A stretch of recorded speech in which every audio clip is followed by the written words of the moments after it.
अस्सलाम वालेकुम dear student. आज हमने 11th क्लास की जो केमिस्ट्री है इसका चैप्टर नंबर 8 केमिकल इक्विलिब्रियम का लेक्चर नंबर 1 को बच्चों आज हमने डिस्कस करना है। लेक्चर नंबर 1 के अंदर हम किस चीज को पढ़ना चाहते हैं, तो हमारे पास बेटा दो तरह के केमिकल रिएक्शंस होते हैं।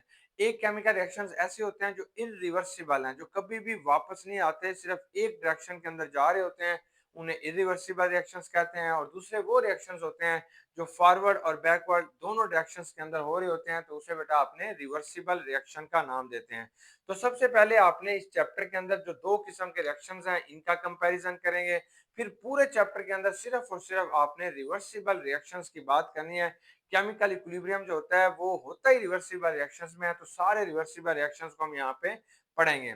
सबसे पहले हम देखते हैं कि व्हाट इज इरिवर्सिबल रिएक्शन। तो ये ऐसे रिएक्शंस होंगे in which reactants are completely consumed and converted into product are called irreversible reaction।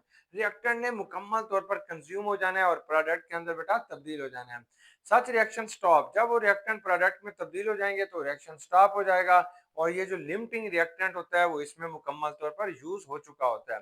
ये जो रिएक्शन होते हैं ये सिर्फ वन डायरेक्शन में यूनि डायरेक्शनल होते हैं, सिर्फ एक डायरेक्शन के अंदर जा रहे होते हैं। इन रिएक्शंस को आपने सिंगल एरो से जाहिर करते हैं। ये जो रिएक्शंस होते हैं ये बहुत ज्यादा बेटा फास्ट रिएक्शंस होते हैं। वन रिएक्टेंट जो इनके अंदर होगा वो लिमिटिंग रिएक्टेंट होगा, जिसके खत्म होने से रिएक्शन क्या होगा, खत्म हो जाएगा। No equilibrium is carried out in open और क्लोज्ड वेसल। अगर इन रिएक्शंस को आप ओपन जगह में करवाएंगे तब भी इक्विलिब्रियम नहीं आएगा, अगर किसी क्लोज वेसल में आओ करवाओगे तब भी इक्विलिब्रियम नहीं आएगा। ये जो रिएक्शंस होते हैं ये आमतौर पर स्पॉन्टेनियस होता है, मतलब इसमें फ्री एनर्जी जो हमने चैप्टर नंबर 6 के अंदर पढ़ी है उसकी जो वैल्यू होती है वो पॉजिटिव होती है, इसलिए ये स्पॉन्टेनियस रिएक्शन होंगे। बाजुकात ये नॉन स्पॉन्टेनियस भी होते हैं जब डेल्टा जी की वैल्यू क्या होगी बच्चों, नेगेटिव के अंदर होगी। इनके अंदर जो यील्ड आती है वो बेटा क्या होगी, मैक्सिमम होती है। तो इन सब को आपने इरिवर्सिबल रिएक्शन का नाम देते हैं। कॉमन एग्जांपल इसकी क्या है कि बर्निंग ऑफ पेपर, आपने एक पेपर को जला दिया वो इरिवर्सिबल है। आपने एक सेब को खा लिया वो बेटा इरिवर्सिबल है। या ऐसी कोई चीज, आपने एक अंडे को पका लिया वो भी आपके पास इरिवर्सिबल रिएक्शन है। रोटी को पका लिया इरिवर्सिबल रिएक्शन है। दूध का दही में बन जाना वो भी इरिवर्सिबल रिएक्शन है। मेरी और आपकी उम्र तेजी से बढ़ रही है, आगे की तरफ जा रही है, तो ये भी बेटा क्या होगा, इरिवर्सिबल है, यूनिडायरेक्शनल है, रियल है। और ये हमेशा नेचुरल प्रोसेस भी बेटा ये कहलाते हैं। अब इनकी केमिस्ट्री के अंदर कौन सी एग्जांपल्स आती हैं, जैसे न्यूट्रलाइजेशन रिएक्शन होंगे। न्यूट्रलाइजेशन रिएक्शन वो होते हैं जिसमें एसिड और बेस आपस में मिलते हैं। देखिए ये आपके पास एक बेस है, जब आप इसे एसिड के साथ रिएक्शन कराते हैं then it can be form a salt plus water, तो ये साल्ट और पानी बनेगा। कंबस्टन का मतलब है किसी चीज को भी आपने जला देते हैं, जैसे कार्बन को अगर आप जलाएंगे, ये कार्बन क्या पेपर है, इसको जलाएंगे then it can be form carbon dioxide, तो ये कार्बन डाइऑक्साइड बनेगा। अगर बेटा आपके पास कोई मीथेन गैस है, इसको जब आप जलाते हैं तो फिर क्या बनेगा, तो ये कार्बन डाइऑक्साइड बनेगी। और क्या बनेगा, तो ये बेटा आपके पास पानी बनेगा, पानी। अब रिडॉक्स रिएक्शंस क्या होते हैं, ऐसे रिएक्शंस जिसमें ऑक्सीडेशन और रिडक्शन दोनों हो रही होती है।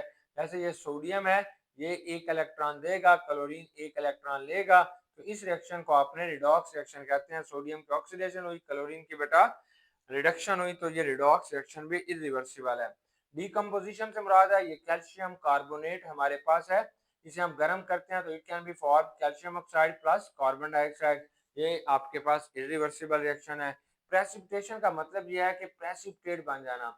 ये सिल्वर नाइट्रेट होता है, जब इसे सोडियम क्लोराइड के सोल्यूशन के साथ आप मिलाएंगे then it can be form silver chloride, तो ये सिल्वर क्लोराइड के प्रेसिपिटेट बनते हैं इस सोल्यूशन के अंदर, साथ आपके पास NaNO3 बनते हैं।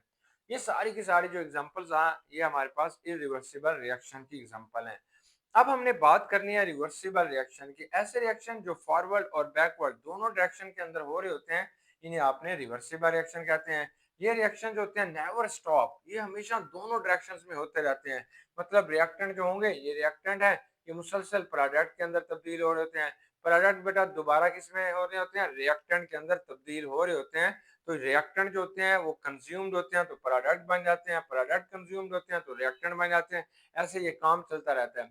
ये जो रिएक्शन होते हैं फिर भी एक ऐसी कंडीशंस के ऊपर पहुंच जाते हैं जिसे आपने केमिकल इक्विलिब्रियम कहते हैं। अगर रिएक्टेंट का एक मॉलिक्यूल भी प्रोडक्ट में जाएगा तो उसी वक्त प्रोडक्ट का एक मॉलिक्यूल किस में आ जाएगा, रिएक्टेंट में आएगा। That is called chemical equilibrium.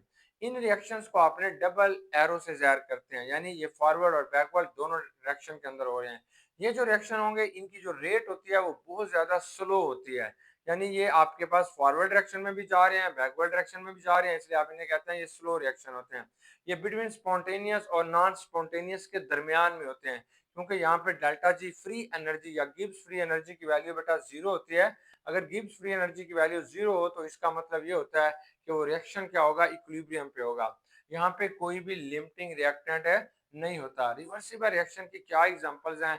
Folding of paper, आपने पेपर लिया, इसे फोल्ड किया, फिर दोबारा ठीक कर लिया। आयरनिंग ऑफ क्लोथ्स, कपड़ों को इस्त्री करते हैं, फिर धोते हैं, इस्त्री खत्म हो जाती है, फिर दोबारा करते हैं। तो ये सारे के सारे क्या चीजें होते हैं? रिवर्सिबल रिएक्शंस हैं। पानी का बर्फ में कन्वर्ट हो जाना, बर्फ का फिर दोबारा पानी में कन्वर्ट हो जाना, ये रिवर्सिबल रिएक्शंस होंगे।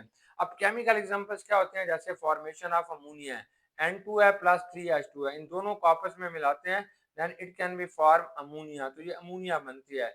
ये बेटा आपके पास H2 है प्लस I2 है, इन दोनों को आपस में मिलाते हैं तो it can be form hydrogen iodide बन गया। ऐसे आपके पास PCl5 है, जब ये टूटेगा तो ये PCl3 बनेगा प्लस बेटा Cl2 बनेगा।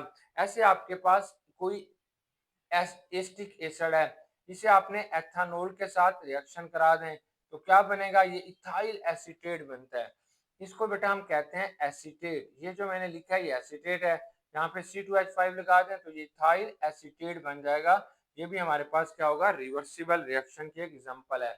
ऐसे बेटा आपके पास N2O5 है, जब ये अपने आप को तोड़ता है तो ये N2O4 बनेगा प्लस नेसेंट ऑक्सीजन साथ बन जाता है। तो ये सारी की सारी जो एग्जांपल्स आज आ रही है तो that are known as a reversible reaction. तो उम्मीद है डियर स्टूडेंट कि आपको ये चीज समझ आ गई होगी। बेस्ट विश है, गुड लक बच्चों, अल्लाह हाफिज।